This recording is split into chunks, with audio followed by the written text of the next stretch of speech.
Where's my chat box? Oh, there it is.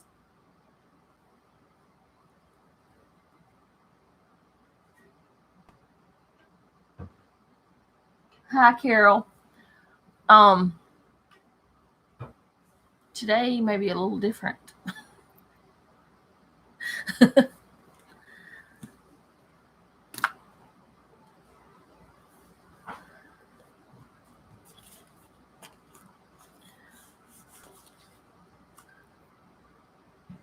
Everybody's gone.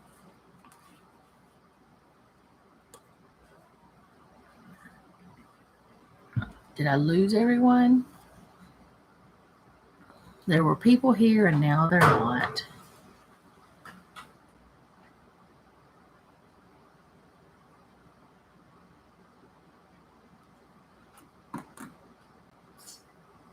Okay, well, now it shows there's somebody here, but it showed there was nobody here. Last week, well, I'm going to go ahead and do like a recap. Last week we talked about no, we did not talk about kindness. We talked about being busy and how that sometimes we're so busy we're so busy doing things that don't really matter, that aren't helping us. We're causing ourselves more work. We're causing ourselves less time to be in the Word and things like that. And because we were talking about that and different things, somehow, I don't even remember exactly. I could go back and look at the live stream. We got on the subject of feminism and women's roles and things like that. So it got me to thinking about things that I haven't really thought about a lot lately. I thought about it some because of, the way that everything is in the world. I've thought about it a lot over the years at different times for whatever reason it pops up. But it got me to doing some research, and I found a ton of different articles on feminism, on Christian feminism, and on how that, the lies of feminism and all these different things. And I know that this subject, even Christian women may hate me for talking about it. And I know that there's a lot of people that don't like to hear about it because they think about women's rights and all these things like that. Honestly, I see nothing wrong with fighting for women's rights if it doesn't take away from the woman's role in life. Because God did set us apart. He set us to be a different way than men. And so I decided, after combing lots of different things and looking through the internet and trying to mainly look at Christian websites and things like that, I landed on two different articles, which I do have a link below, that I decided I would talk about some. And I also brought this book out that I've read, and I marked a few places. Mary Pride, who is really big in the homeschool movement now, she wrote this book when I was 8. So it's a pretty old book. But it got me to thinking when I was reading it, because when I read this book, it was when Noah was in physical therapy and he wasn't driving. So I was taking him to physical therapy, and I would sit there. This was a couple years ago. I would sit there in the car waiting on him because I didn't want to go sit in the office. No, it was in 2020 because we had to wear masks and stuff. So it was about a year ago. Anyways, it was for his shoulder. That's what it was. So yeah, it was in 2020. But I would sit there and I would read this book while he was in therapy. Mind you, I was 8 years old when it was written. But some of the stuff that she wrote about are the same things we're dealing with now. So I thought I would bring that up.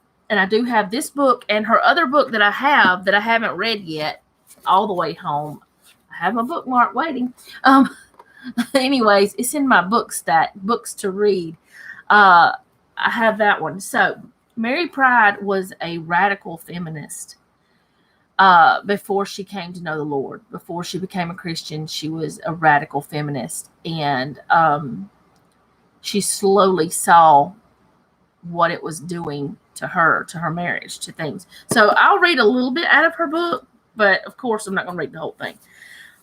But it just, last week's discussions kind of got me to thinking maybe I do need to talk about this, because I don't really talk about it on my channel. I don't talk about some of the things that I feel and think, because I know that it's a touchy subject. I know that some people will be like very,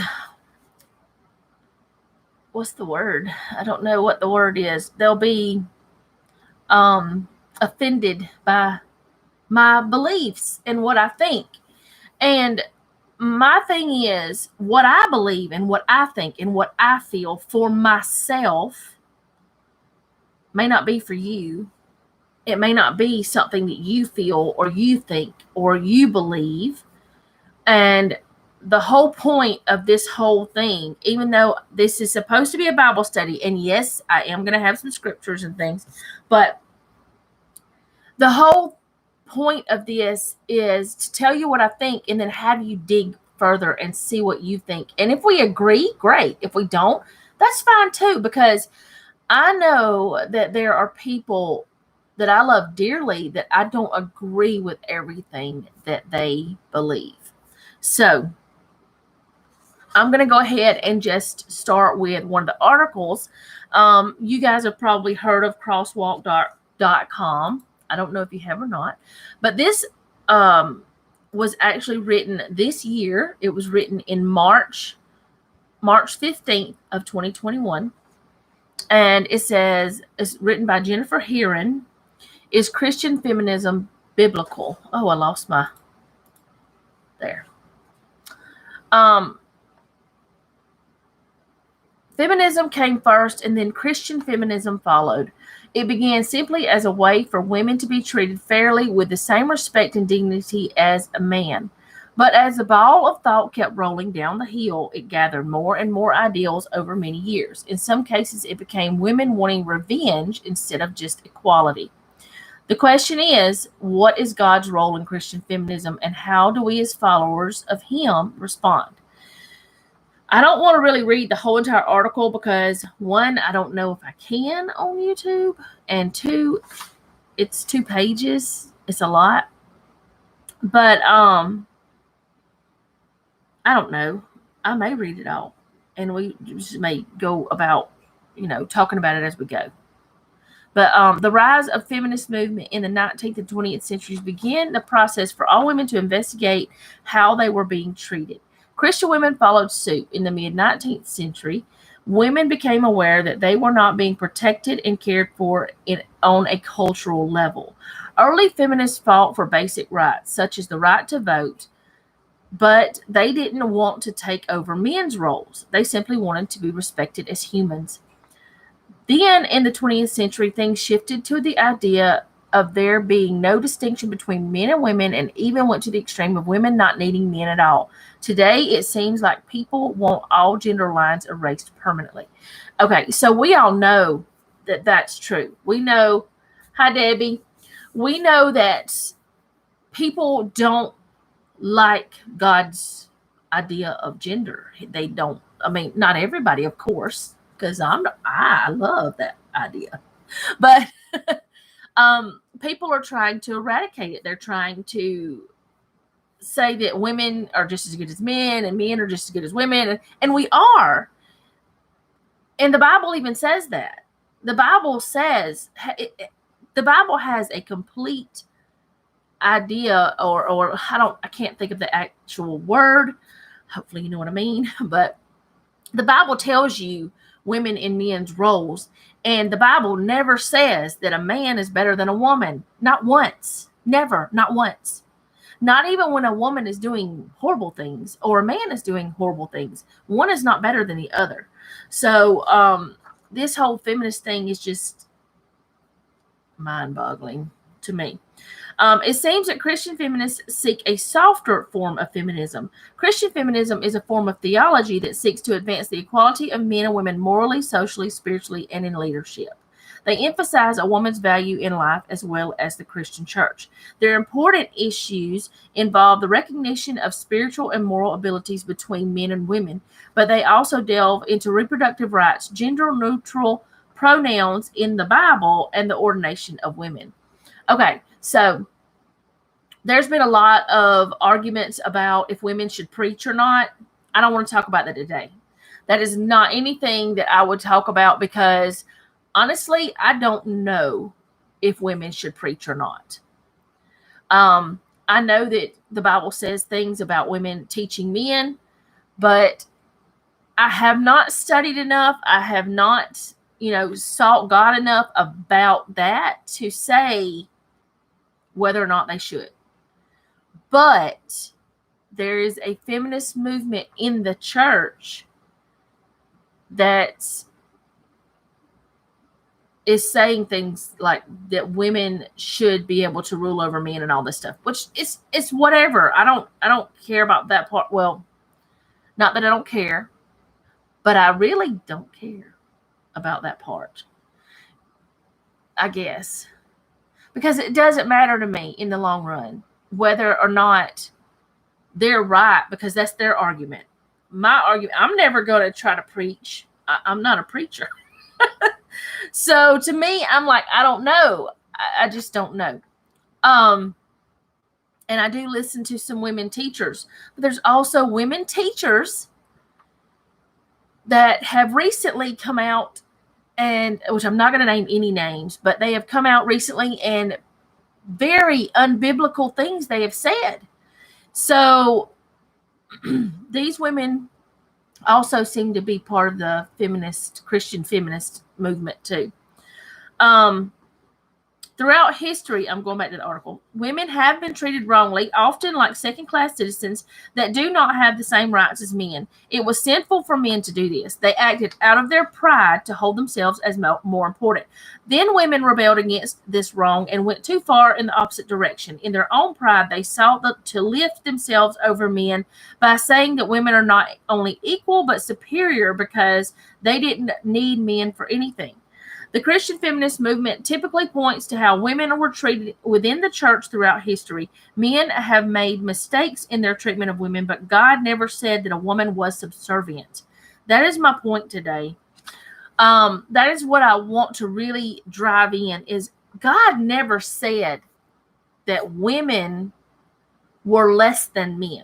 Not once in the Bible. Not once. This is it's a fleshly or it's a human thing that has done this.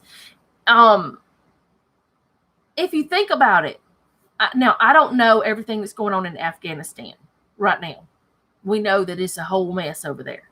We know there's a lot of things going on. I don't know a lot about it because every time I try to read something about it, I get so upset that I just can't. I can't do it because the people over there are being treated so horribly. But I do know that the women over there in that religion that is taking over, in that group that is taking over, they are treated like garbage, like nothing. And those women are ones that those men are very prideful. They think they're better than, and they've gone way further than what anyone here in the U.S. have. And we all know that, yeah, there are women who are treated badly by men here, but nothing like there. So, honestly, I don't understand why women here started this movement. And I do believe it was started in the United States. I feel the same way about reading about Afghanistan and what is going on over there, murdering a lot of, yes, it's horrible. I could understand if those women revolted. I could understand feminism over there in a sense. I mean, in a way I could, to a degree. Because they don't have rights. Some men take the word out of context about women. Exactly. Yes, that is true, but it's not a God thing. God created us for a reason and not to be a doormat like the wife is to be submit to her husband. So husbands, like my ex took that to say he could. Okay, see, Debbie, that's the thing. Your ex-husband probably never read what comes after that. In fact, I know that verse. Where's my phone? I know what you're talking about. In fact, there was someone just talking about this the other day. Where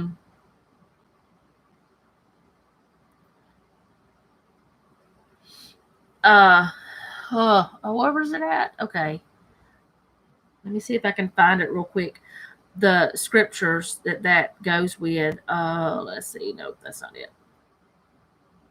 Ephesians 5. Okay.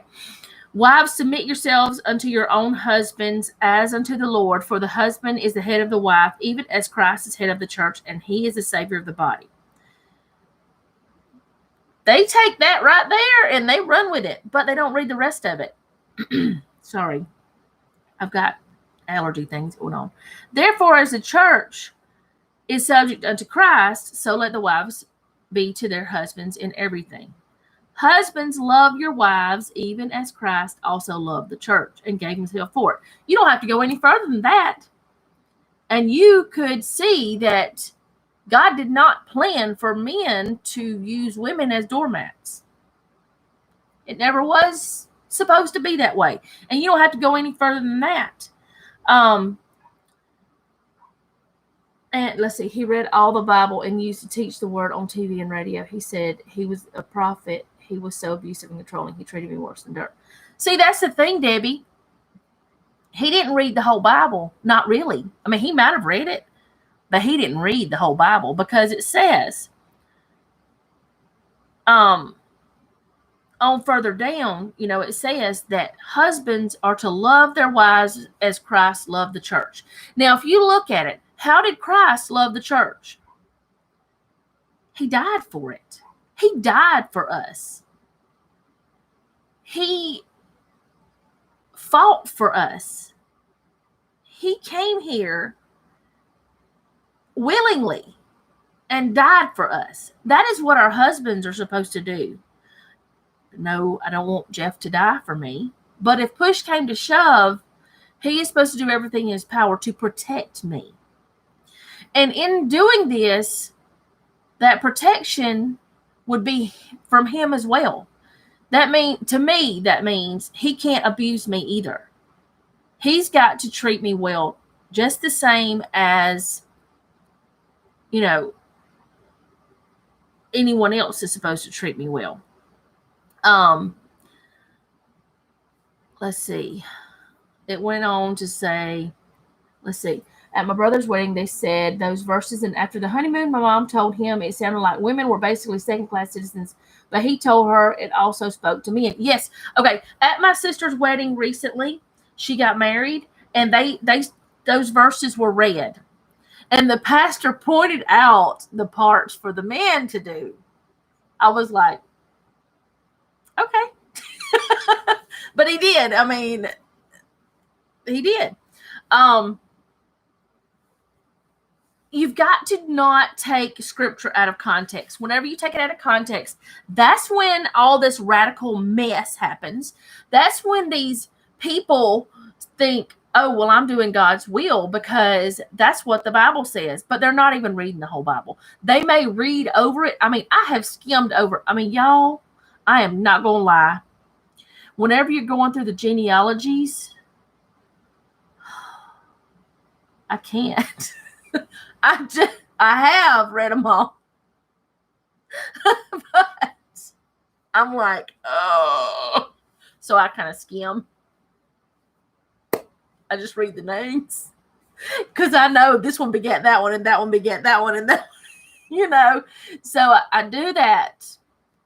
But when it comes to something like Ephesians, I'm not going to skim. I'm going to read it. Let's see. You're right. He's twisted the word to meet his selfishness. And I have argued with him about how he is to love me like Christ loves the church, but he twisted that too. At my wedding, the minister said, let no man or woman put asunder. Feel the women in the Middle East. Those women are treated. They are. They're treated. They're not even treated like second-class citizens. They're not. But that's not exactly what I want to talk about today. But the stuff that's going on right now, it did make me want to talk about this even more, because I know that those women, they are treated so horribly that we couldn't imagine that. Not in the U.S. I mean, people here think they have it bad, but they could live there for one day and be raped and murdered. And I mean, just no. Anyway, let me get back on the subject that we were talking about, but which we probably will end up going back there. Who knows? I'm not saying I don't want to talk about that stuff. I'm just saying that it's hard. And like I said, I don't know a lot, because every time I start to watch anything because I want to know what's going on, or I try to read anything, I'm just in tears. I just can't. I just can't. And I know that may be bad. That may be horrible on my part. But instead of me trying to sit here and learn every little thing that's going on over there, I sit here and I try to pray for them, because that's the only thing I can really do. Me sitting here crying about it's not going to help them, but me sitting here going to God and asking him to help them, that would help them. So I just try to, I do want to keep up with some of it, but I don't want to drown myself in it. So I have to be careful, because I have been to the point with different things over different times that I even at one point completely quit watching the news, and Jeff told me what I needed to know. That's what happened. See, I was abused, my ex, and he told the judge that God made him do it. Judge to him, he was to find it in the Bible. Oh my goodness, that is crazy. Yeah, only he can help them. All right, so let me go on to reading this. Yeah, Afghanistan and Haiti. Yeah, there's so many places right now. And all these little people over here, who keep saying they have it so bad. Hello. There goes the camera. But all these little people over here in the U.S. who think it's so bad, let them live for a minute over there. They'll know bad. But anyway, I don't need to talk about some stuff, because I do get a little riled up, and y'all need to see that part of me today. Okay, in Genesis 2:20, a woman was originally designed to be a helper to man, but this didn't mean subservient. The same word is used when the Bible talks about God being a helper to humans, and God is definitely not subservient to man. Helping others is a great and honorable trait. Okay, so Noah has a friend who has come over here a couple times, and I fed her, and she thanks me, and she's like thanking me for her coming over, and I told her, so it's my job. I feed people, that kind of thing. That's me. That's what I'm supposed to do, is take care of my home, take care of my people, take care of my husband and children, and whoever they might bring over, friends or whatever, Noah or Selena might bring over. I don't feel obligated. I feel honored to do it. It's not that I'm less than because I do these things. It's my job, it's what I do. Let's see, I have to laugh when people say it's bad over here. I have told those then go live over where people have no rights to see. Yeah, exactly. I mean, oh my goodness, the entitlement. Let's not talk about it. The Old Testament points to many great women that had access to God, and served him mightily. Okay, now we have talked about some of the women. I think we talked about Deborah. I'm almost positive. But Deborah was a judge. Yes, we did. And, and prophet of God that heard God's voice and shared his words with others. Hannah had just as much access to God as her husband Elkanah. I don't know if I say that right or not. And her faith was used to bring the prophet Samuel into the world. Queen Esther used her influence to save her people. Zelophehad's daughters in Numbers 27 fought and won the right to their father's inheritance, even though, according to tradition, women by themselves couldn't get the inheritance. In Exodus 1, when the law of the land decreed that male babies should be killed after birth, 2 brave midwives refused to take part. It is okay to stand up for justice when laws are ungodly. So that is something I really wanted to bring out in this article. I feel like me moving that page is probably annoying. I was named Deborah after the one. Yeah, it's a beautiful name. It's beautiful. But these women in the Bible, there's biblical proof that women were not below men. And yes, in Esther's case, she could have been killed for what she did, because you were not supposed to go to the king without permission. It didn't matter if you were his wife, his mama, his daddy, his grandmother, his brother, sister. It didn't matter who you were, if you were male, female, if you were a servant, which everybody, I guess, kind of was. It didn't matter who you were not supposed to go to the king without him calling to you, from what I remember, from what I understand. She went to him with her case for her people and was bold.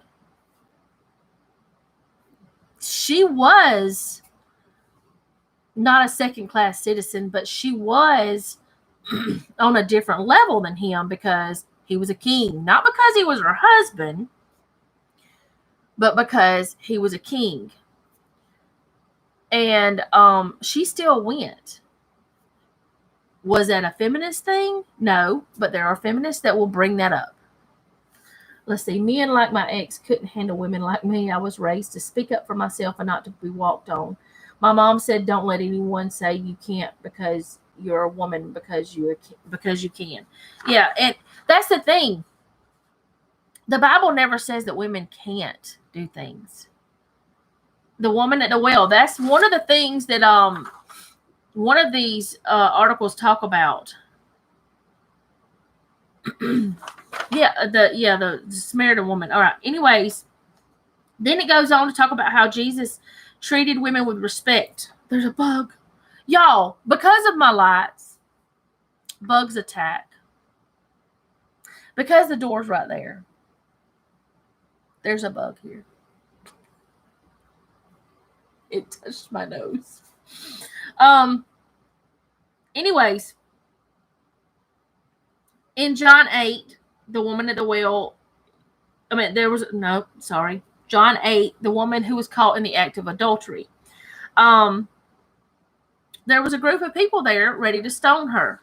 Now, I don't remember exactly if it was all men or if it was men and women. Let's see. John 8. Okay.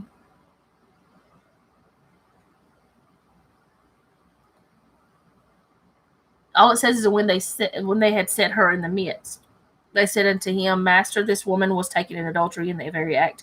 Now Moses in the law commanded us that such should be stoned, but what sayest thou? This they said, tempting him. It doesn't say if it was men or women, or if it was both. At least from what I'm reading quickly. I'm just reading this quickly. But anyway, the people had accused her of, she was caught. And the people, Jesus said, whoever's innocent, you throw the first stone. That's not exactly how he said it, but I'm just saying, I'm paraphrasing. So whenever Jesus told them, you go ahead and throw the stone if you're innocent, if you've never done anything wrong, if you are completely lacking any sin. Well, none of them could say, oh, I'm perfect. Everybody knows they've sinned in some way. So they all left. So he looked down at her, and then toward the accuser, is asked if they were without sin, but they all left. And then Jesus also, what this is talking about is how Jesus spoke to women. He didn't tell her, oh, you're a bad person. You're a horrible woman. Y'all go ahead and kill her. He didn't do that. And the woman at the well, the Samaritan woman, he sat there and told her, you've been married a lot. You've had lots of husbands. And the one you have now, it's not right. So he ended up forgiving her and told her to go and sin no more, to go and do,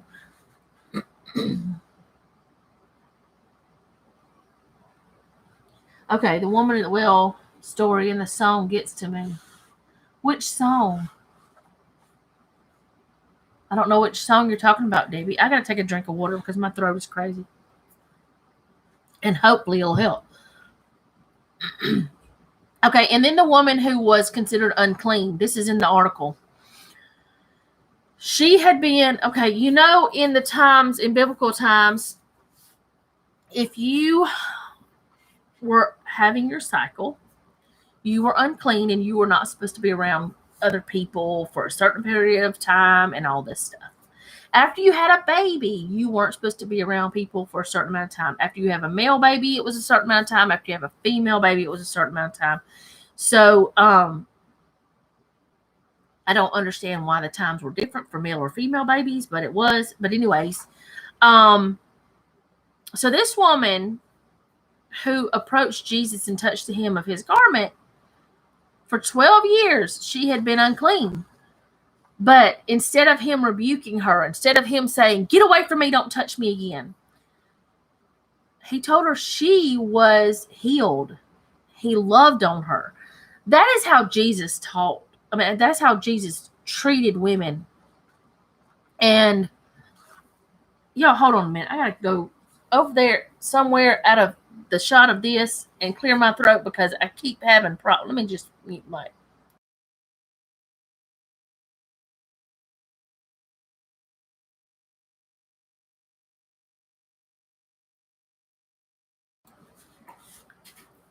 Sorry about that.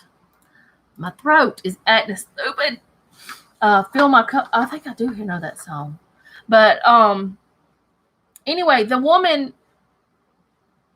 women were treated by Jesus the same way that men were. Even Mary and Martha, the sisters of Lazarus, they were treated the same. And that goes on to talk about the article does. And it goes on and says, I don't believe the Bible depicts women and men in any way except equal in value. They may sometimes carry out different roles, but they are both beloved by the God of justice. Men and women were meant to complement each other, not be the same.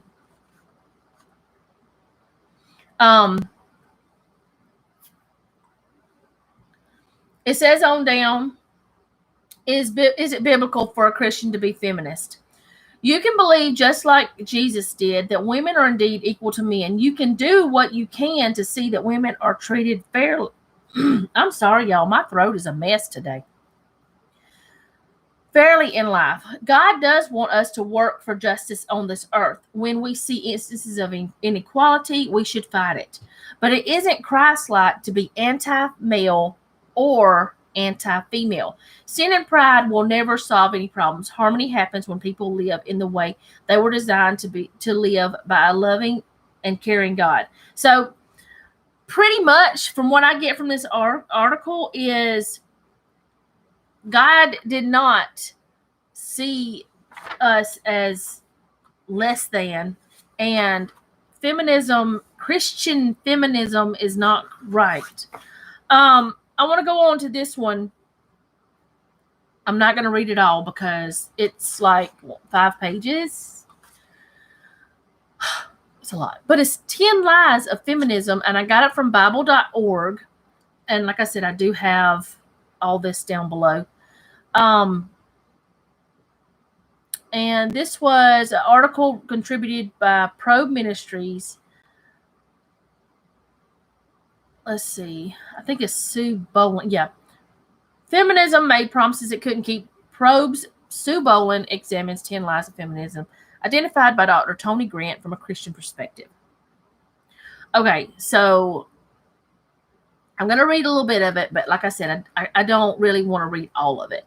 And I do want to get to a couple things in Mary Pride's book, because she was a radical feminist. And some of the stuff that she talks about in this book, it's today. It's still going on. It's still not changed, or it's worse, or it's just, oh, y'all, if y'all don't have this book, if you've never read it, it doesn't matter if you're homeschooler or not. It's a good book if you're anti-feminist, I guess you could say. I don't know. Anyway, let me read this. This essay examines the 10 lies of feminism that Dr. Tony Grant suggests in her book, Being a Woman. At its inception, the feminist movement, accompanied by the sexual revolution, made a series of enticing, exciting promises to women. These promises sounded good, so good that many women deserted their men and their children, or rejected the entire notion of marriage and family in pursuit of themselves and a career. These pursuits, which emphasized self-sufficiency and individualism, were supposed to enhance a woman's quality of life and improve her options, as well as her relations with men. Now, a decade or so later, women have had to face the fact, in many ways, feminism and liberation made promises that could not be delivered. Okay, so one of the things about feminism that makes me so angry is people like me, which I said this last week, people like me and probably some of you ladies, we're treated like garbage because we want to be stay-at-home moms or housewives. We want to do those types of things. We want to be house managers. And like I said last week, and I know it's fiction, the little movies and shows that I've watched, like from the British stuff and all that stuff. Rich folks paid people to do what we do. They still pay people to do what we do, to manage their homes and things. So anyway, the first lie is women can have it all. The first lie is that women can have it all. We have fed an illusion that women, being a superior sex, have an inexhaustible supply of physical and emotional energy that enable us to juggle a career, family, friendships, and volunteer service. Proponents of feminism declare that not only can women do what men do, but we ought to do what men do. Since men can't do what women do, have babies, this put a double burden on women. It wasn't enough for women that women were already exhausted from the never-ending task of child rearing and homemaking. We were told that women needed to be in the workforce as well, contributing to the family financially. So that's something that really I've never understood with the feminist movement. A lot of things have happened because of it. Part of it is abortion, which I'm totally against, and I don't care who knows it. And also women having other people raise their children. I don't know what Noah's doing. He's making noises. But anyway, women were designed to have the children, to care for the children, to love the children, to nurse the children, to do all the things for the children. Men were not designed for that. Yes, a man can take care of his child, but they cannot have a baby. They cannot carry a child. They don't have a womb. They can't do it. That's not the way they were designed. And God didn't make men that way. And that makes me wonder, why do women think they have it harder than men when, I mean, they look at their children, which that's something that this is going to be talking about. Love you. You be careful. I'll see you at supper time. You come home at 6? Okay. Women, we have the role of nurturer. We have, and one of the things that I've seen in my experience that feminism makes women think that their children are burdens, that they need me time, they need all this different stuff. And I used to know someone who had 4 or 5 babies at the same time. She could make more money than he could, so he stayed home with them.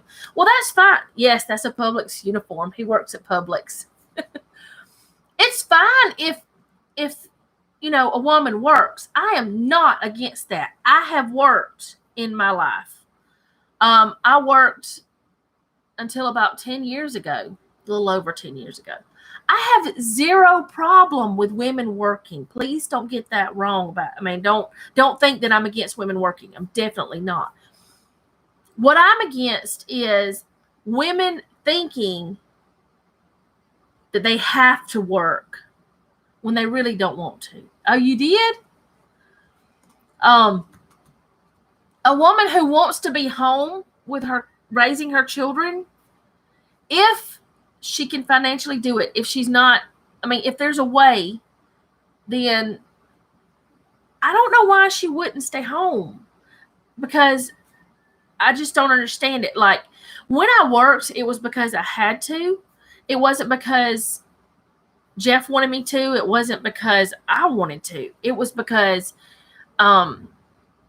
we didn't have the money to pay our normal bills, and we didn't have extravagant bills. We didn't have, we weren't living beyond our means in a way that we could help. It was just that his hours were cut drastically. And before that happened, we were fine.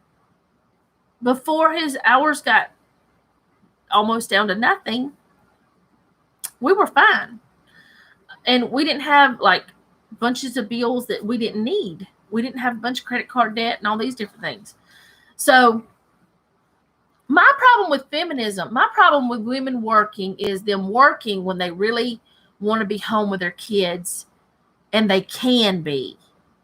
There are some situations where women can't be home with their babies because maybe they lost their husband. Maybe there was a divorce. Maybe the husband's job just doesn't cut it. Maybe it's not anybody's, those kind of situations. I'm not against women working. I do want y'all to know that. I'm not against it. My sister, she has worked since I can remember. Not since I can remember, but she's worked for years. She worked all throughout her children growing up. She didn't really have a choice. They did the best they could with everything they had, and she's still working. Her kids are grown. She's got grandbabies, and she's still working because she likes it, because she likes to have something to do, and doesn't want to sit at home all day by herself and things like that. So she still works. I don't have any problem with women working. My problem is women being made to feel like they have to work to be worth something. That's what I should have said the whole time. You don't have to work to feel like you're worth something. Because even if you're home, you're still worth something. Why didn't I say that a while ago? Okay, let's go on to the next one. I hope I'm making sense. I hope I'm not stepping on too many toes or making people mad at me. Line number 2, men and women are fundamentally the same. We are not the same. We're not. At one point, I thought that we were, because I was raised thinking that was the way it was, that we were the same, and that, all those kind of things. We're not. We don't think the same. our minds don't work the same. And whenever I started seeing that those differences was a wonderful thing, that's whenever my marriage got better. Let's see, when I was married and raising my kids, I worked around their school hours. I was bored at home and wanted to have money in my pocket, which mostly went for school and clothes and toys for my children. See, there's nothing wrong with that, Debbie. I don't have a problem with that at all.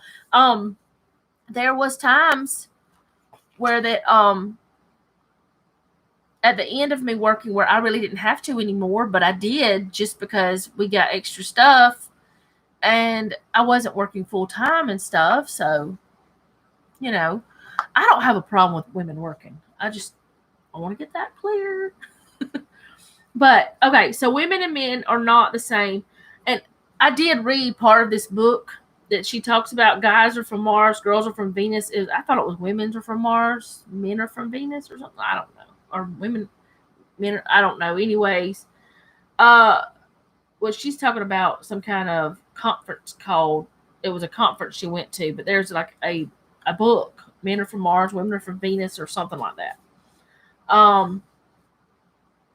But men and women don't think the same.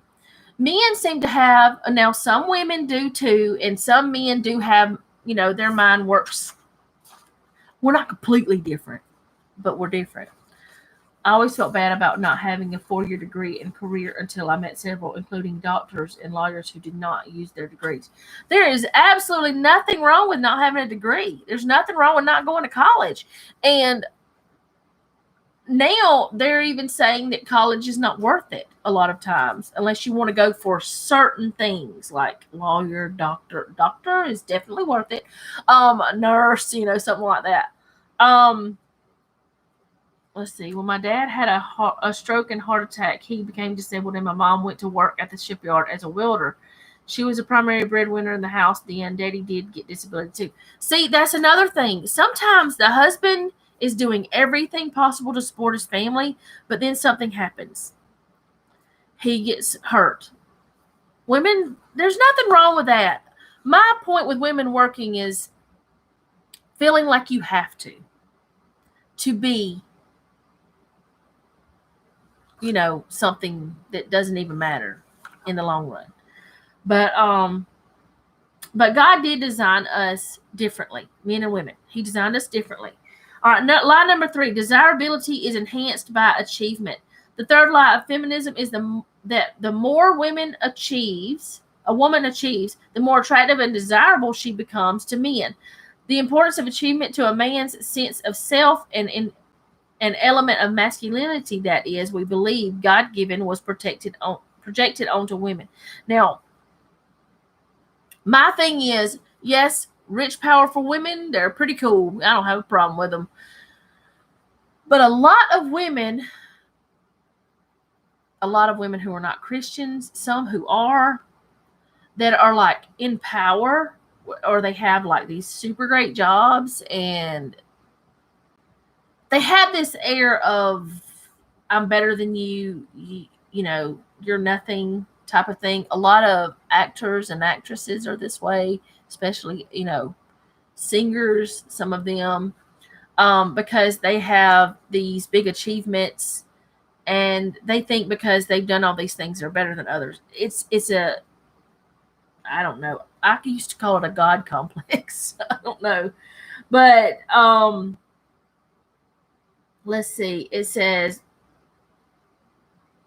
I'm not going to read all that, but okay.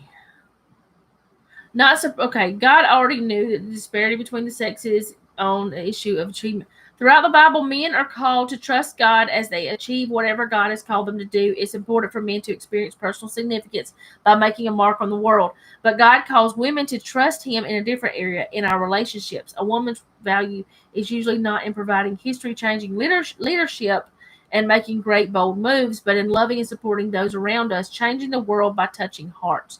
Once in a while, a woman does make her mark on national and global scale. Consider the biblical judge Deborah, Golda Meir, Margaret Thatcher, or Indira Gandhi. I don't know some of those women. I know who Margaret Thatcher is, and I guess Deborah from the Bible. But women like these are an exception, not the rule, and we don't have to feel guilty for not being exceptional. All right. Sorry to be political, but Pelosi strikes me. She was in my brain, girl. Donna, she was one of the ones. But it doesn't matter if that, even if she wasn't political, even if she wasn't into politics, she'd be that way. So she's on her human level, her whole thing. Let's see, I retired from nursing and was a Don in my staff, a DON, or Don, I don't know how to say it. I was no better than I, okay, they were equal, meaning she strikes me as thinking she's better. Oh, yes. Okay, now I have a very good friend who is a nurse. And she was a single mom, and I've talked about her son before on here. She was a single mom, and she raised her son, and she put herself through nursing school and everything. And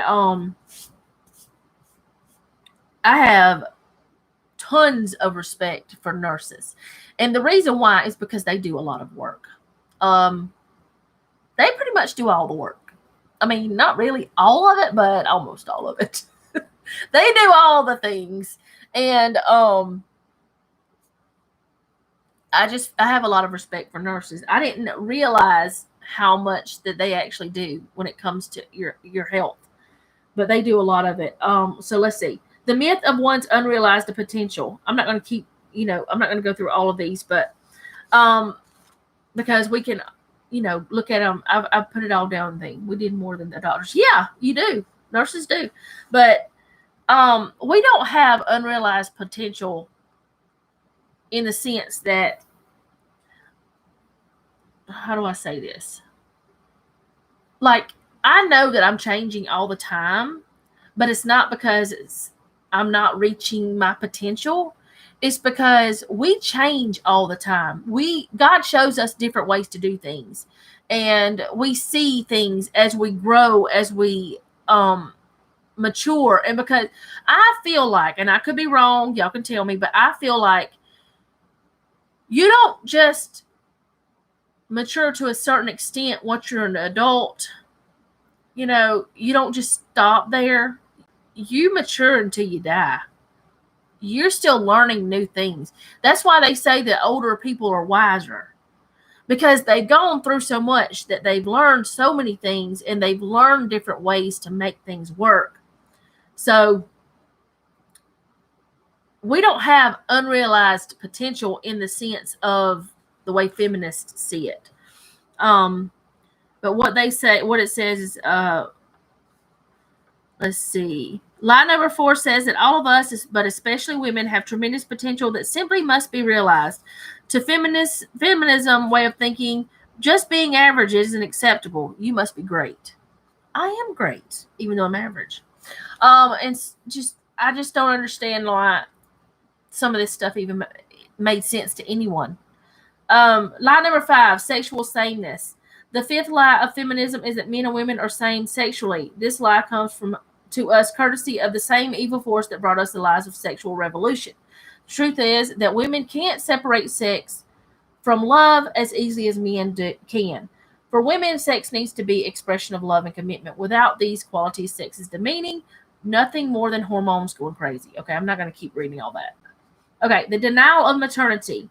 That's lie number 6. Many women postpone marriage and childbearing to pursue their own personal development and career goals. Their perspectives deny the reality of women's reproductive system and the limitations of time. Childbearing is easier in the woman's 20s and 30s than in her 40s. Plus, there is a physical cost. Science has borne out the liabilities that older women incur for themselves and their babies. Midlife women are more prone to have problems getting pregnant, staying pregnant, and then experiencing difficult deliveries. The risk of conceiving a child with Down syndrome is considerably higher in the older mothers. Fertility treatment doesn't work as well for women over 40. So, I had my children at 21 and 22. I had, right after Jeff and I got married, we got pregnant, and I lost a baby. I was 19 when I lost that baby, almost 20. So I feel like, okay, let me just keep going. Okay, I lost that baby. And then after Selena, I had my tubes tied because I listened to other people, because I listened to people with feminist minds. I didn't really want to, but I thought I was supposed to. I thought that was what I was supposed to do because I had a boy and a girl and I had a perfect family. So I had my tubes tied. Well, then years later, um, Jeff and I decided we wanted to try to have more children in some way. So I had my tubes reversed. Um, so I had a tubal ligation, then I had a tubal reanastomosis. I was in my 20s whenever that happened. I was like 26, 27, something like that. I don't know, it might have been 25. Whenever I did that, I went through a horrible surgery to have that done. And as you see, I only have 2 children. Because by the time I had that done in my late 20s, my fertility was already a mess. I ended up not producing enough eggs. And then whenever I did get pregnant, 4 times after having the tubal reanastomosis, I had a miscarriage. One time I had an ectopic pregnancy and almost died twice from that. We tried up until, they take out the entire tubes nowadays. They don't do it anymore like they used to. But I went through fertility treatments. I went through all kinds of things trying to have another child. If I had waited until I was in my later 20s, I never would have had my babies. I've had doctors tell me that. I've had doctors tell me that I would have never, because not only did I have problems, but Jeff, his body was not functioning properly either anymore. And he is 7 years older than me. So if I had waited, if I had been one of those women who waited, I most likely would never have had my babies. I have 2 sisters who were, I want to say they were 21 years old. I think both of them were, who had to have a partial hysterectomy because they had endometriosis so bad that they could not keep their uteruses. It was so bad, they could not fix it. So I had 2 sisters that were very young when that happened. I have one sister who was 40 when she had her first child. She did have a miscarriage before that, but she was close to 40 then. I mean, don't put it off. I mean, that's just, my thing. Which I know all of us that are in this group, at least as far as I know, we've all had ours. We had our babies. Okay. So let me see. Number 7, to be feminine is to be weak. So, okay, that's sad. I have a friend who is at 21 had to have a complete hysterectomy. Yeah, I mean, both of my sisters had 2 children each. One had 2 girls and the other one had 2 boys. But and now they have beautiful grandbabies and things. So, but putting it off is not the way God wanted it to be. And now I don't think He wants you to have them like super duper young, like teens and stuff. That's tiny, before, there's lots of things. But anyway, so the next thing is to be feminine is to be weak. I never heard this before. I never heard it. In an attempt to blur gender distinctions, feminists declared war on the concept of gender-related characteristics. The qualities that marked feminine women's softness, sweetness, kindness, and ability to relate well were judged as silly, stupid, and weak. Only what characterized men, characteristics like firmness, aggressiveness, competitiveness, were deemed valuable. Now, I never heard this before. Not put in this way, but I have seen it because there are women who are feminists, just full blown. They're feminist in the movies and stuff, but I mean in their personal life, they are feminist. Jane Fonda, I believe, is one of them. I think that's her name. Anyways, she's a feminist, and it's like, yeah, she's very feminine. She does her hair, her nails, her makeup, and all this stuff. But to hear her talk, she's very brash. She's not very ladylike. I mean, and it's weird to me. Okay, so I had to have a full hysterectomy in 2002. I got very sick and lost a lot of blood, but I had my children, and girl and boy, and was happy with that. Yeah, I mean, sometimes you have to. You were 38. Okay, yeah, she is a traitor too. My sister-in-law's son mistaken for her grandson. and I'd been mistaken for hubby's daughter and our kids for his grandkids. Oh dear. Um, but let's see. There's women that they think you know, if you look at it, this is true. They think femininity is weak. That being humble and kind is weak. I think that is pretty strong to me. He's almost 15 years older than me. Oh, okay. Nothing wrong with that. Nothing at all. I mean, people, my mama was 16 whenever she had my oldest sister. People used to think that my mama and my older sisters were sisters. So they could have been. But, I mean, you know, age-wise, it could have happened. But because my mama does have sisters who are, they're quite a bit younger than her. But I think that women being kind and soft and sweet and gentle, I think that's a strong woman.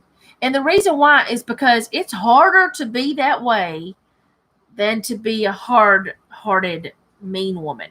Because, and I speak from experience, because I used to be one of the angriest people you could meet, and I was, nobody's going to tell me what to do, and I'm this, that, and the other kind of thing. So, let's see. I won't say I'm a feminist because I don't like what they stand for, but I will say I'm a strong, independent woman, and I owe that to my mom for raising me to be. Well, there's nothing wrong with being strong and independent. Because, okay, I feel like being strong and independent now, because of feminism, it's kind of, what is it? I'm trying to think of the word. I can't think of the word.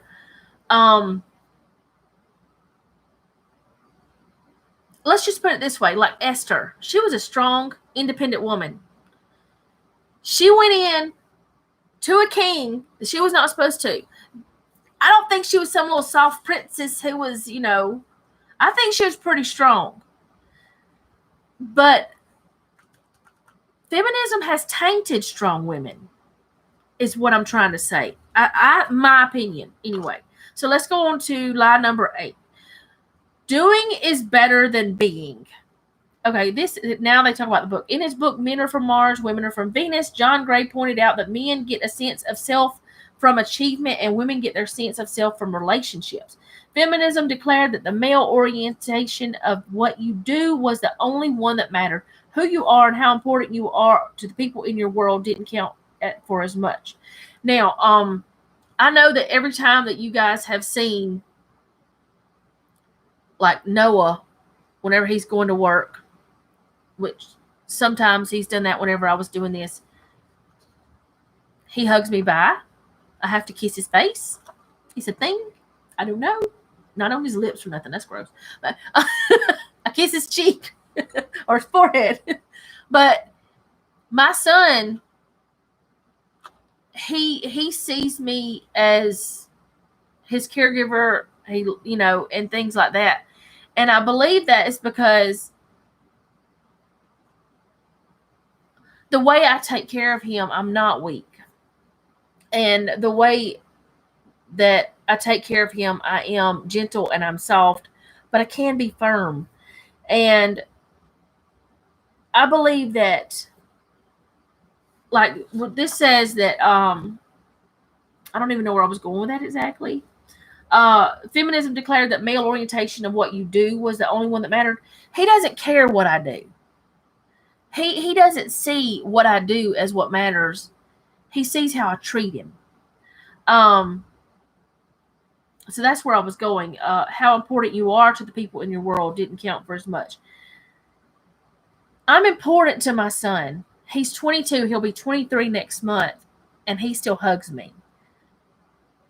I don't know a lot of kids his age now who have the relationship that we do. Just like my daughter. I don't know many girls who have the relationship they do with their mothers as we have. it's just not heard of as much now in this generation that our children are in. Let's see, my daughter and I used to work together, and people would ask if we were sisters. I laughed and said, no, I'm her mom. And most were like, no way. Well, that's awesome. We can destroy the people in our world with words, only words. That's true. We can. But like with Noah and Selena, yeah, see, that's the thing. Because he sees who you are, not what you're doing. He doesn't. The light seems like it's washing me out. I could be wrong. It's like the thing is with people, I don't know, the whole feminist movement just is mind-boggling why they think it's okay. The myth of self-sufficiency. The ninth lie is the myth of self-sufficiency. Remember the famous feminist slogan that appeared on everything from bumper stickers to t-shirts to notepads. A woman without a man is like a fish without a bicycle.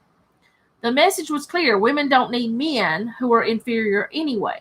The world would be a better place if women ran it. No wars, no greed, no power plays, just glorious cooperation and peace. Well, we know that's a lie, because we can be some crazy wild women who fight for ourselves. There would be wars. There would be, there would not be peace. There would still definitely be greed. I mean, have you seen the way women fight? They pull off their earrings and it's on. It's crazy. Let's see. My son is autistic and does not like to be touched at all. Well, Donna, yeah, I have a nephew who's autistic, and only certain people can hug him. Only certain people can touch him. It's just the way it is. I think we may be about to find out. Oh yeah, we are. We're gonna find out. Let's see. Where was I at? I don't know where I was at. Okay. I have heard so many times women say, I don't need a man. And in my family, people in my and I've always, every time that I heard that, I was like, well, I do. I still want mine, and it makes me mad too whenever they say they don't need a man, because I have a son. He is very much needed. He is needed to be in this world. We don't just use them as baby makers and throw them away. We need men. And honestly, I don't want to do some of the stuff they do. I just don't. I don't want to do some of the gross things that they have to put their hands in, and some of the things that they have to do. And I cannot lift as much as they can lift. I mean, I can do a lot of things on my own, but there's some things I just don't want to do. And I'm not going to do. There needs to be men. We need men. And another thing, back to one of the things, our brains work differently. Like Jeff's brain is very mechanical and things. Like there are things that he can do that I cannot do. And we know this about each other, but there's things that he can do, I can't do, and I can do, and he can't do. And it complements each other. That's the way God designed us, to complement one another, not to fight against one another. I mean, it's just crazy. Number 10, women would enjoy the feminization of men. The 10th lie of feminism is that women would enjoy the feminization of men. Feminists believed that the only way to achieve equality of the sexes was to do with the role distinctions. Then they decided that it wasn't enough. Society had to do with the way the gender distinctions, or at the very least blur the lines. Women embraced more masculine values, and men were encouraged to embrace more feminine characteristics. That's one thing that I've heard a lot of on television shows and stuff. Men saying, oh, well, that's bringing out my feminine side. I never realized that was a feminist thing that men were saying. That I was like, what? I didn't understand it until I started reading this book, actually, and stuff, and started looking at other things. But let's see. Underlying the women's liberation movement is an angry, unsubmissive attitude that is fueled by the lies of deception. It's good to know what the lies are, and it's also important to know that God's word says so we can combat the lies with the power of his truth. So there's a lot of different things in this article, and I do have it linked below if you guys want to read the whole thing. But he's getting better at that slowly.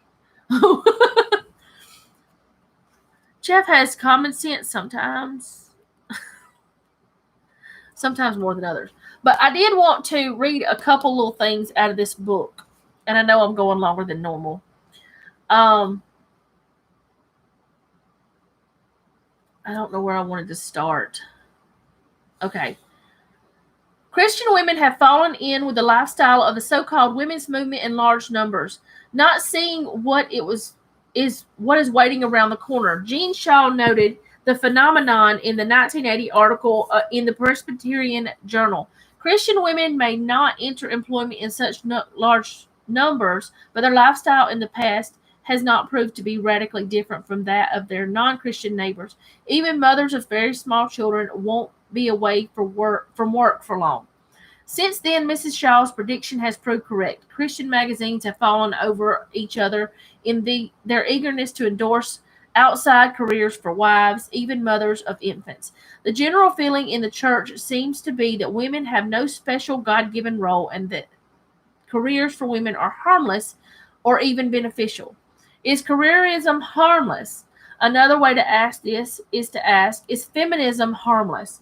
Feminists, after all, created the female career movement, not Bible-believing Christians. True feminism is more than careers for women, but can careerism be separated from its feminist roots?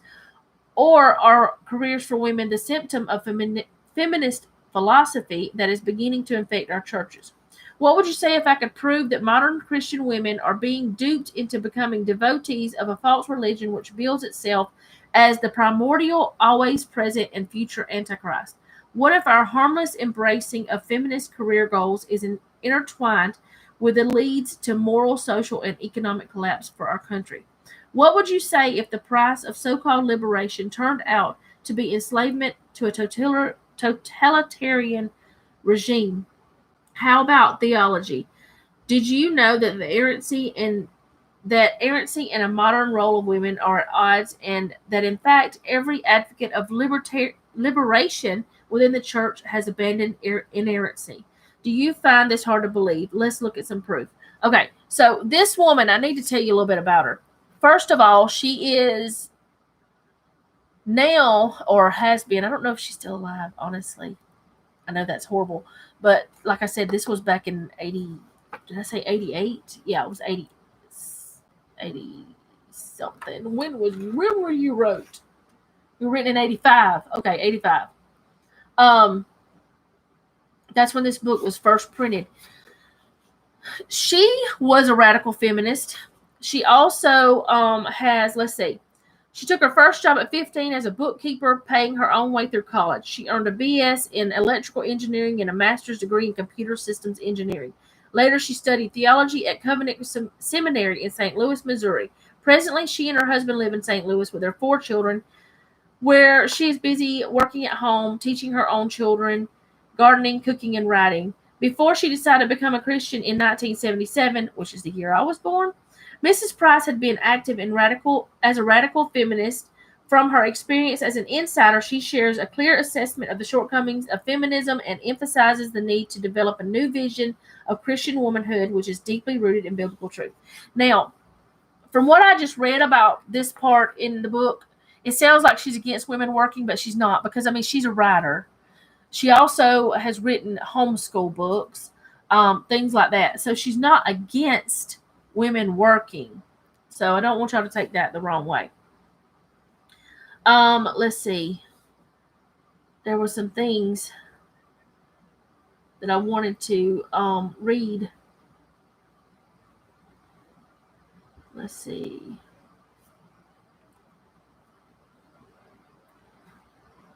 There's part that says humanism on a half shell. Those who have never been involved in the feminist movement, as I have, don't realize that feminism is a religion. Feminism is only humanism on a half shell. To humanists, man is the measure of all things. To feminists, the measure of all things is woman. Woman to feminist is God. At the first National All-Women Conference on Women's Spirituality, which was held in Boston on April 23, 1976, feminist idolatry came out into the open. It had been revealed earlier that this is a regional, that this then, okay, earlier than this on a regional scale. I remember my feminist high school teacher introducing us to the concept of reviving witchcraft as original women's religion. After listening attentively to two addresses, the audience became very active. They chanted, "The goddess is alive, magic is afoot." The women evoked the goddess with dancing, stamping, clapping, and yelling. They stood on pews and danced bare-breasted on the pulpit and amid the hymn books. In fact, the women were angry at all religions of the fathers and took this opportunity to mock and defy those religions in the church they had rented for the occasion. Proclaiming that the goddess is alive in a traditional church setting is proclaiming that being female is divine. So these women rented a church, God's house, and did this. They, what is the word, desecrated a holy place? That's my thought.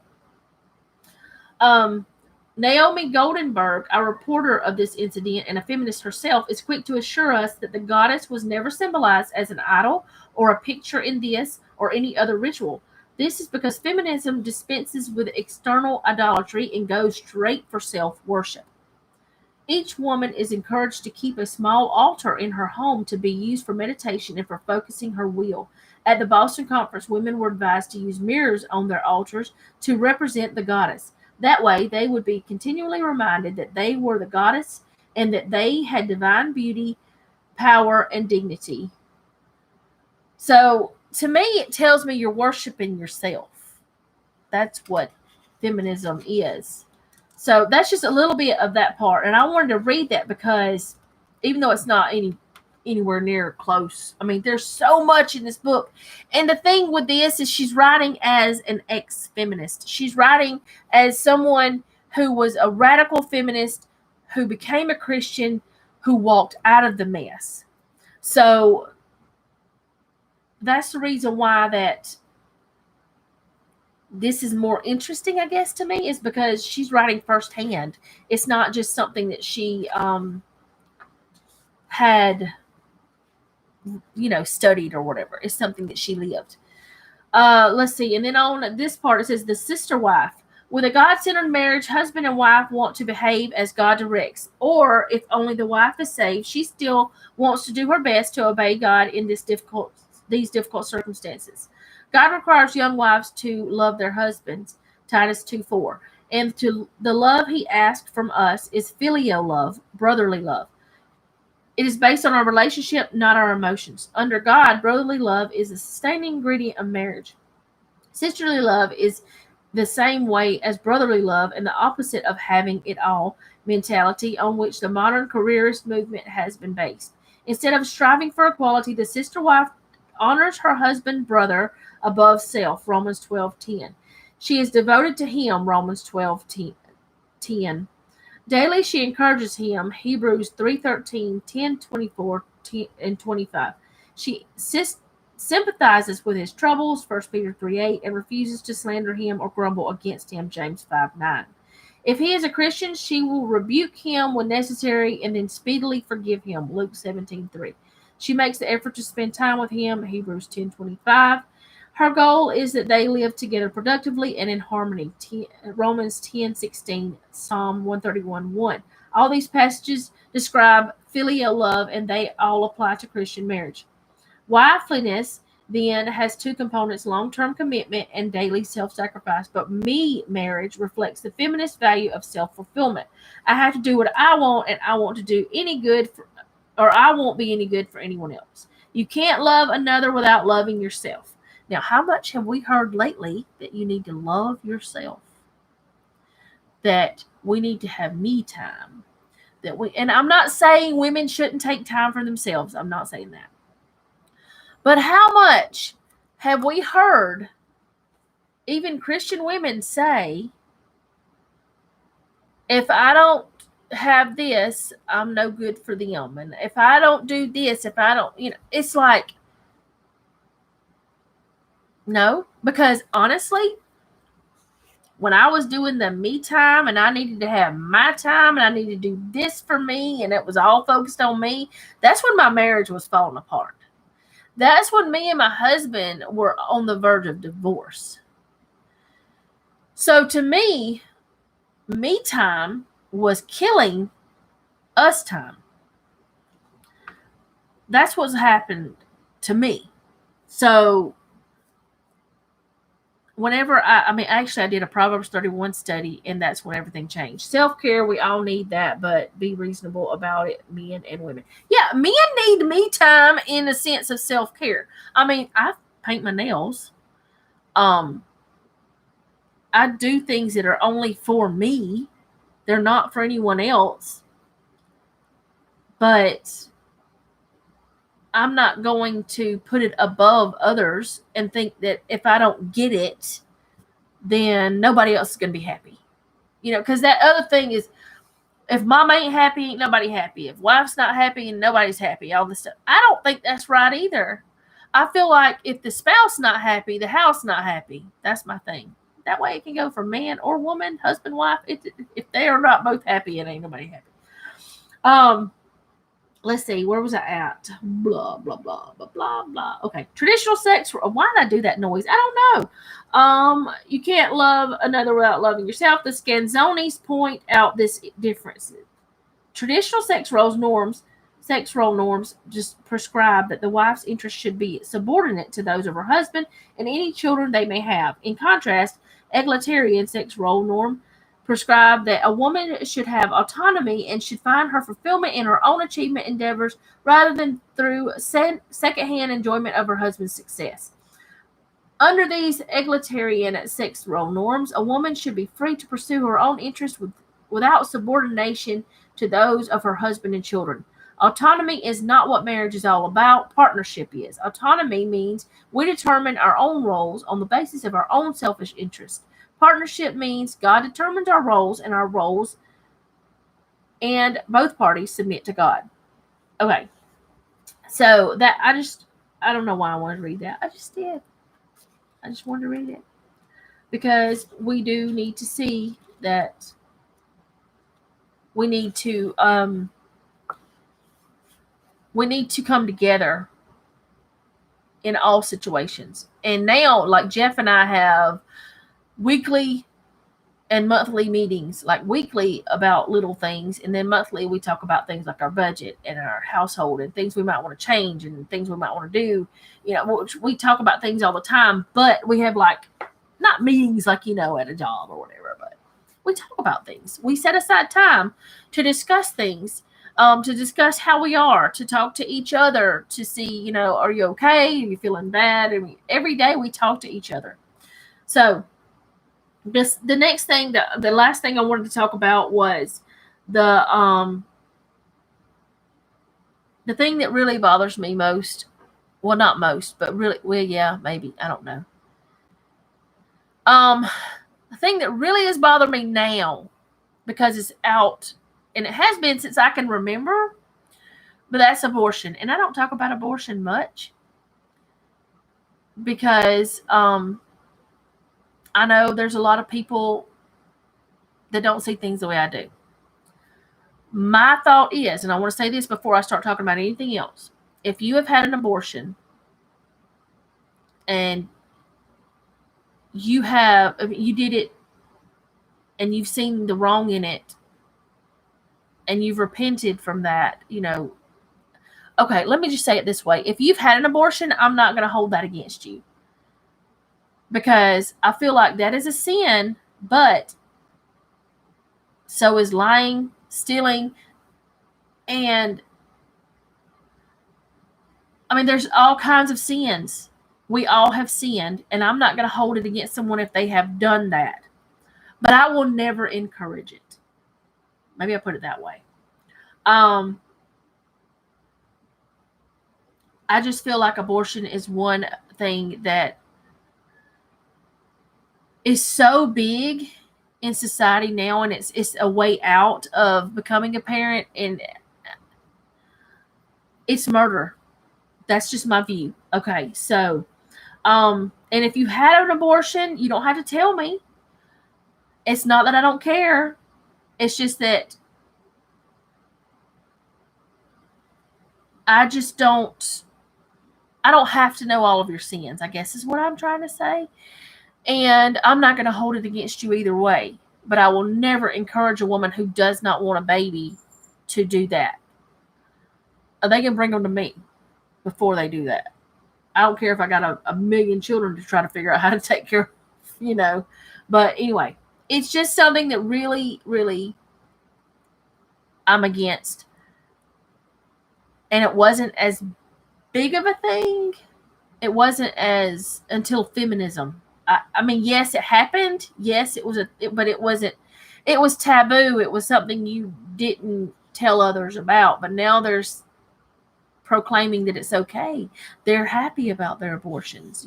There's different actresses do that. I'm going to stop talking about that part and do this part. Family banning and Planned Parenthood. That's the name of this. It's backwards. Sorry. That's the name of this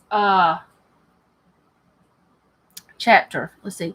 That is a touchy subject. I don't agree with it either. And if someone was to tell me they were having one, I would try talking them out of it. Yeah.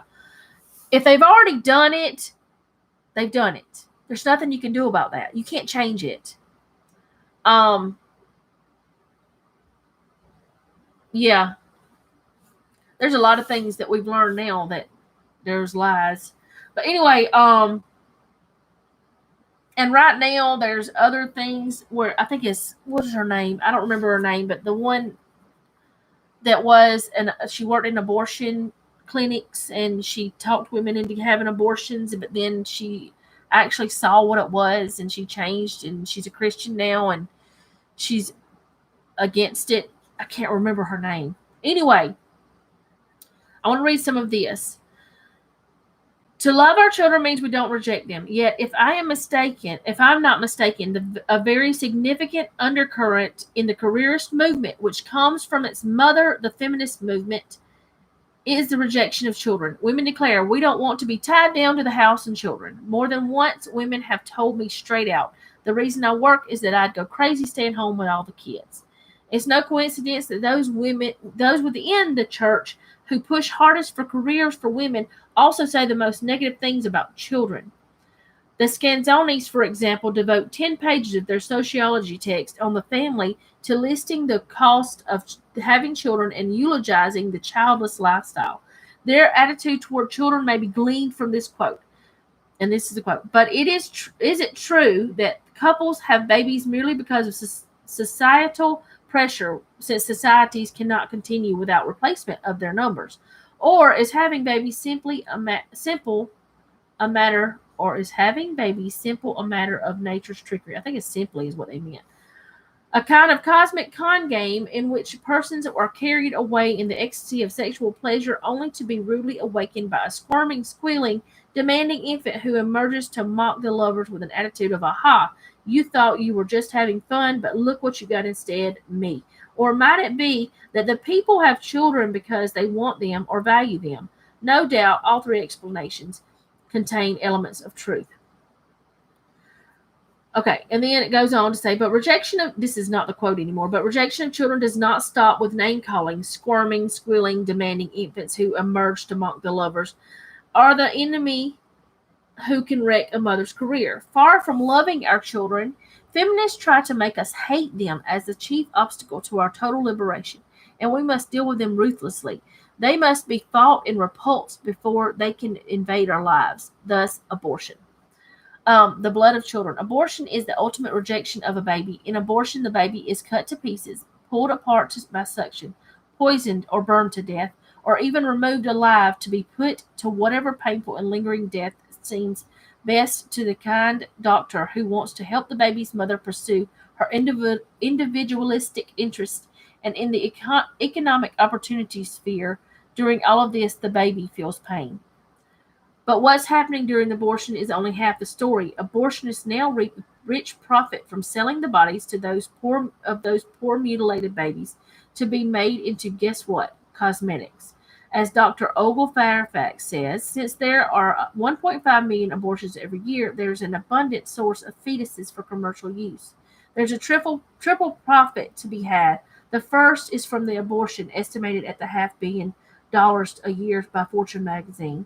The second profit comes from the scale.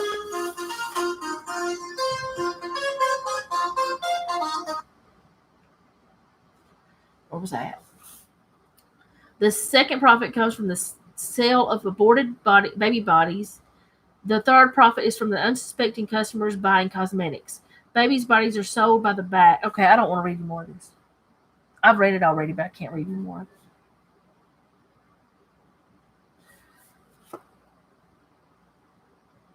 Okay. Let's see. Yeah. Let's see. Now there are so many birth control options. I don't understand. Some women can't take birth control because they make them sick. I wasn't able, even the lowest form. I know someone who had a DNC performed by a doctor and she didn't even know she was pregnant. Oh my goodness. It's different if you don't know. You don't know you're pregnant, then that's different. But what's crazy is the doctor didn't tell her. But I don't want to read any more of that because I just don't want to. Because I can't. I just can't right now. I don't. I just can't. Yeah, it's from Beverly Hills Cops. It's my text tone. There's an emergency alert, a missing person.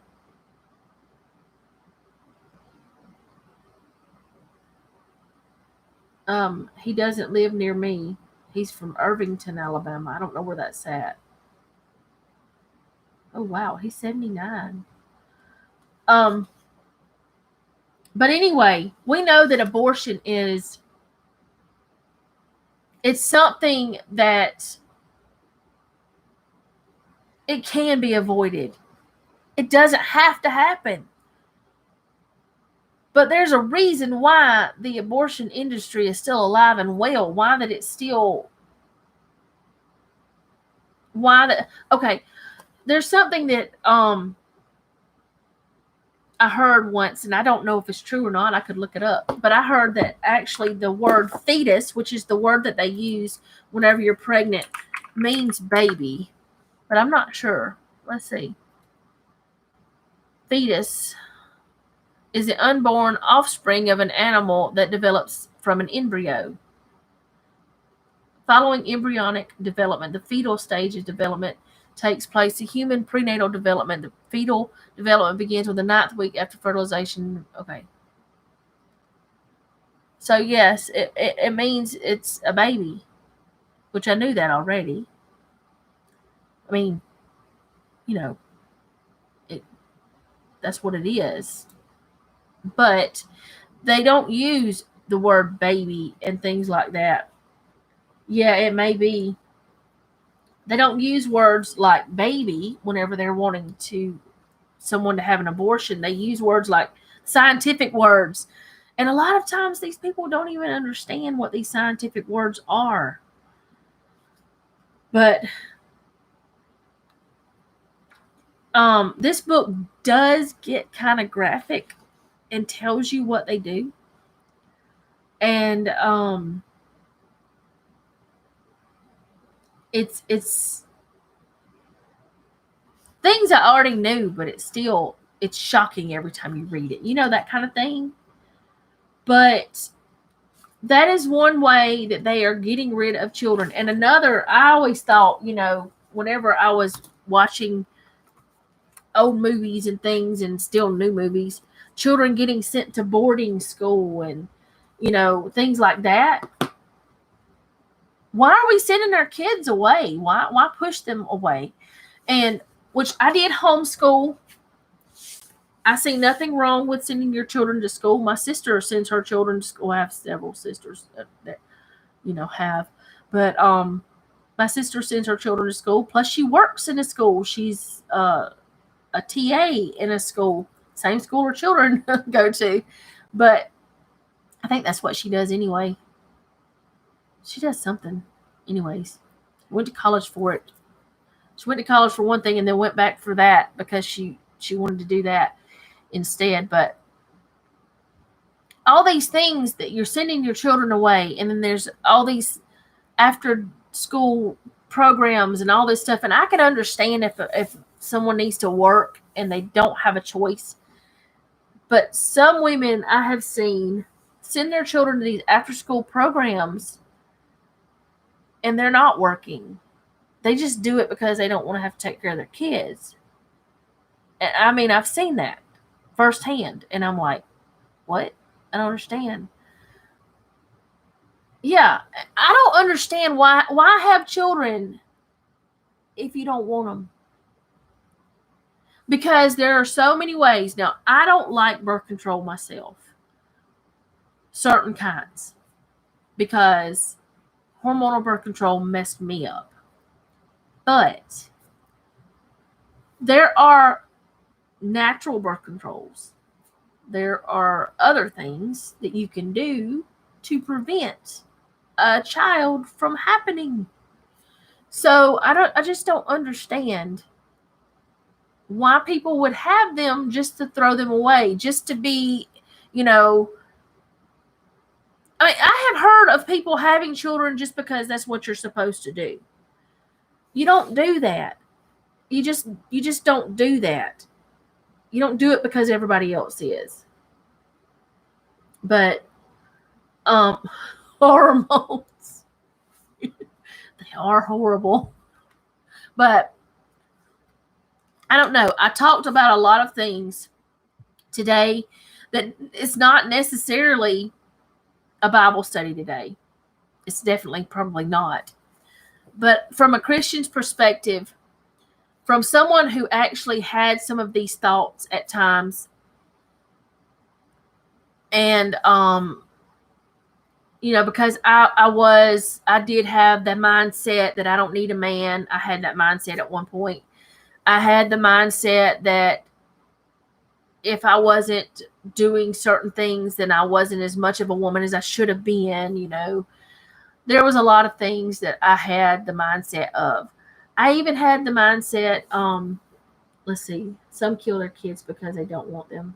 There was a woman in Tampa that drowned her daughter in a lake. Yeah, there's people who do that. And I'm like, I know that the foster care system is not the best everywhere.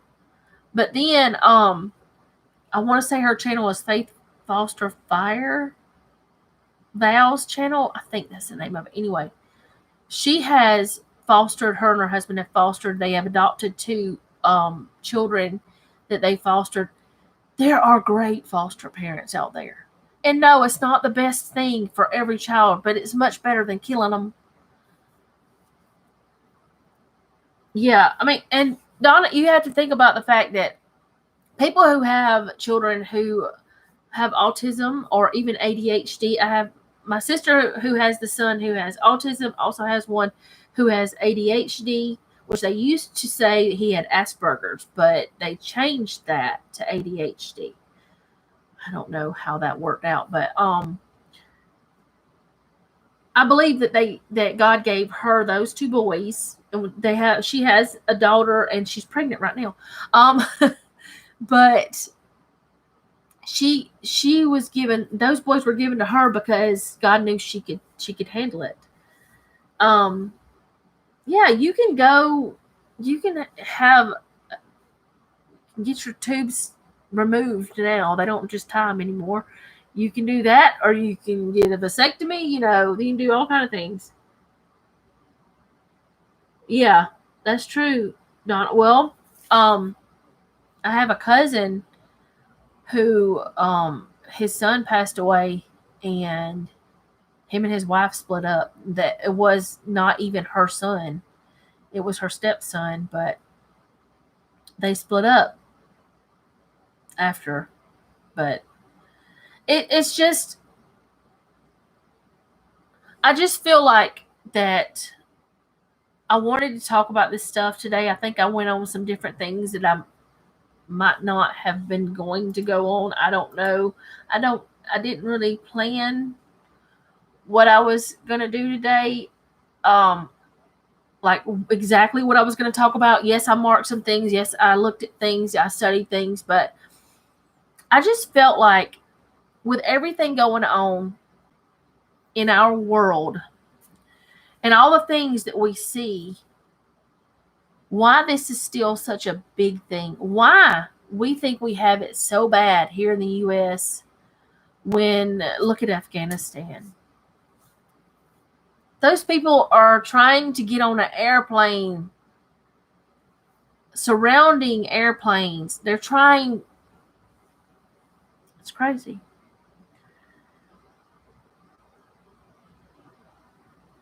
You have to be a certain age or have kids already. You can't get one if you're young and don't want kids. Yeah, I know that. I know that you can't, but there are ways to prevent it either way. Even if you just get, use condoms. I don't know. Oh, wow. Well, I hope that they can stay together through all that. But a lot of things I talked about today are controversial. A lot of people would probably see this and be mad at me. And that's okay if they're mad. This is my thoughts. This stuff that I read is, the people's thoughts that I, talked about. We all have our own opinions. We all have our own thoughts, and that's okay if we don't have the same thoughts and opinions. I won't argue about things. I won't. We all have a right to our own opinions and thoughts. But I do feel like our culture, the feminist culture, has messed it up for women in a lot of ways that a lot of women don't realize. You can't have a closed adoption. There are DNA tests that will find you. Yeah. Well, even with adoption, I feel like, okay, I have a nephew who, whenever my sister married her husband, she already had one son. And my brother-in-law adopted him. But whenever my nephew was old enough, they did tell him that he was adopted. He went through some things. He met his birth father. Is it birth father? I don't know. Anyway, he met his the man who helped make him, but he doesn't have a relationship with him now. Even though he tried to, it just didn't work because the guy just wasn't. He just didn't. It just didn't work. So my nephew knows that he was adopted, but he also knows that my brother-in-law who adopted him, biological, that he chose him. He didn't have to adopt him. He could have just said, "Oh, it's my stepson." He could have done that his whole life. "Oh, it's my stepson." He didn't have to accept him and love him as his own, just like he does his own son. Because my sister, they had a son of their own. That's the one that has the two boys. So, and then after that, they couldn't have any more. Yeah, Debbie, that's what I started to say, but I didn't. I didn't say it. But yeah,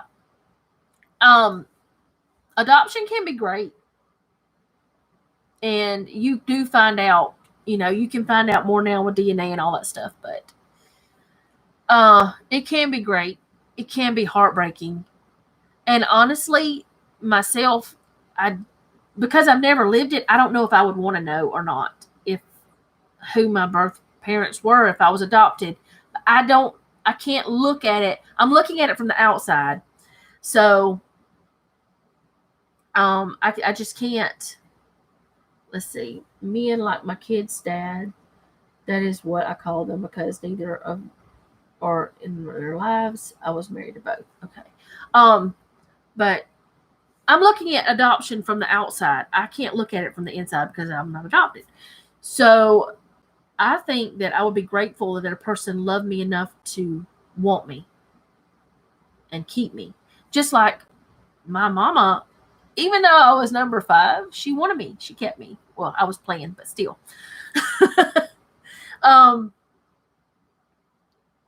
For someone to keep you because they want you is a big thing. For someone to, in an adoption situation, it's a big thing. whenever a family adopts a child, because they chose that child. They chose to bring that child into their home and to love them. But anyway, I'm going to go because I've been doing this for almost 2 hours. This is the longest one yet. It's the most controversial too, I'm sure. And people might get mad at me, but that's okay. I love them anyway. And that's just, how life goes. People get mad at you. And I know that people may not like it, but let's see, I feel for the rape cases where they don't want anything to do with the baby and give it up for adoption, but then DNA tests are available and they will find out anyway. Yes, that's the hard thing. And yeah, I can't make everyone happy, but yeah, Donna, I don't know. I mean, I have heard of some women who were raped and they gave their baby up for adoption and then they regretted it too. So sometimes it's good and sometimes it's not. But I guess they always have the option, even though I know that when they contact them, it will hurt them. They always have the option to say, I loved you enough to give you away. You know what I'm saying? Because they might have hated that child if they raised them themselves, But I do feel like giving a baby up for adoption is a great act of love. If you know you can't or won't take care of it, it's a great act of love. To me, it is anyway. I think it's better than abortion any day. It's better than killing it after it's born like some people do. So anyway, I'm going to go. I hope you guys have a good day. I know this is more controversial than anything I've ever put on my channel, than anything I've ever talked about. But I guess it's time to get controversial sometimes. But I won't be doing it all the time. Sometimes there's just things that I don't talk about. And Donna, I did get your email. I did. So if any of you guys ever do have something you want to talk about, then my email is on my About page. You can always put it in the comments of my videos if there's a study you want to do. And next week, I plan on it being more of a Bible study than a conversation.